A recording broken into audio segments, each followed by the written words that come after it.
It is the 4th of January 2018. Welcome to New Vision TV News around Uganda. I am Ruthina Sajan. These are the stories making the headlines across the country. Now we start with a story that matters to most of the districts in the country. Now the government has released the distribution matrix of 126 billion shillings Youth Livelihood Fund project.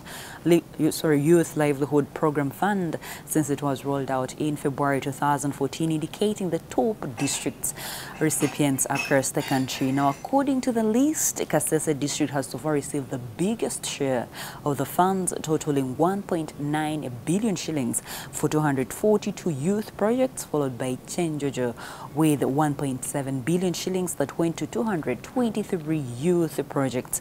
Now, these two are followed by Mayuge, Palisa, Mbara, and Kayunga, each bagging over 1.3 billion shillings.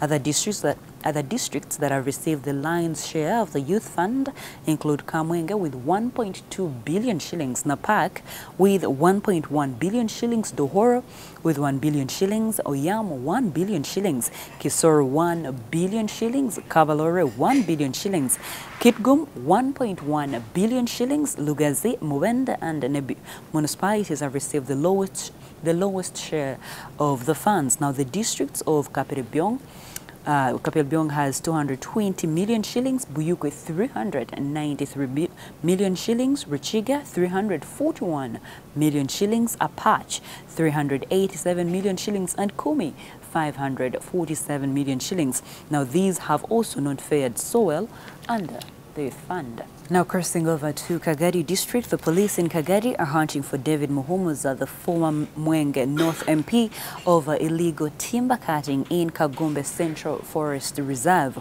Romeo Ojara, the Kagadi district police commander, said they impounded 225 pieces of hardwood that were allegedly cut from Kagombe Forest in a joint operation with National Forestry Authority officials. Boaz Basigirenda, the Kagadi National Forest Authority sector manager, said they went to the house suspected to be used as a store for the timber. The owner, only identified as Omhereza, said he had let the house to Muhumuza. Now the house was opened and hardwood timber plus 2 power saws were impounded.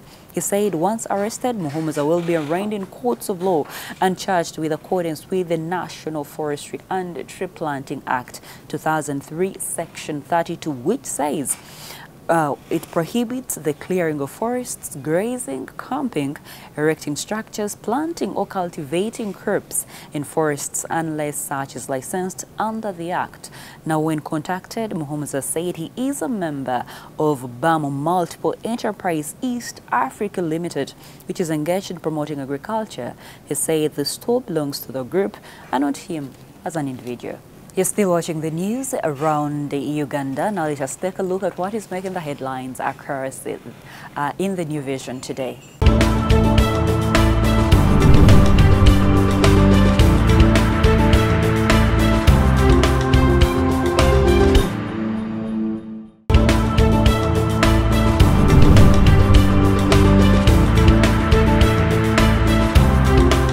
If you cannot access the hard copy of these papers, all you have to do is subscribe to the link on your screen. You can access the e-paper, and the link has, when you subscribe to the link, you can access all the products published by Vision Group, and also download the Vision Group e-paper. The Vision Group e-paper also offers you free products of Vision Group, and this is going to end on the 6th day of January. So take your chances today and download those products. I am Ruthina Sajan, and we're still looking at the stories making the headlines across the country. Now we go to Dohoro district, where a woman in Dohoro who claims to be over 100 years has got a new house courtesy of New Vision reader Cecilia Ogwal, the Dohoro woman member of parliament. Now New Vision broke the story about Clementina Akulu's failure to get registered for the social assistance grants for empowerment SAGE scheme under the expanding social Social Protection Program. Now, two New Vision readers sent her the assistance totaling to 1.5 million shillings, which was delivered by Rupini editor Robert Okwi. After the story ran, Akulu was picked from her home by National Registration Authority Neuro officials officials from Kampala who took her to their offices in Dohora town and registered her. When Ogwal also read the story, she visited the old woman and pledged to build for her a house, which has come to pass. Now, the two-room house worth 8 million shillings was handed over to Akulu recently during a colorful ceremony attended by her 5 children, the local community, district leaders, Ogwal and her husband. Let's close the bulletin from Pakwach, where the launch of the third phase of the Northern Uganda Social Action Fund in NUSAF, the third program in Pakwach district, was greeted with prompt and excitement. Now, many residents thought it was the magic bullet that would get them out of poverty. The hope was even greater among the youth. However, 1 year into the project, its implementation is in jeopardy after officials reportedly supplied fewer inputs and signed contracts for a sub-project without the knowledge of the beneficiaries. New Vision has learned that the district chairperson, Sten Omito, has sanctioned a special audit into the entire project and over numerous allegations of corruption and mismanagement. Sources who spoke to New Vision on condition of anonymity said investigations into NUSAF 3 project started last month and will be completed next month.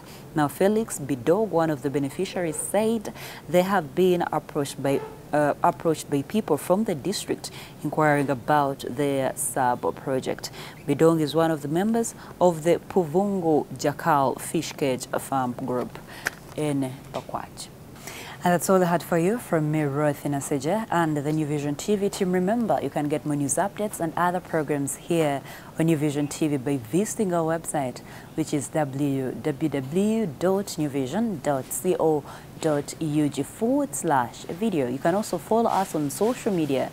Facebook is The New Vision, Twitter is @NewVisionWire, Instagram is @NewVisionWire, and our YouTube channel is New Vision TV. Catch up with me on my Twitter handle. I am Ruthi, the voice. Now, till next week, Happy New Year.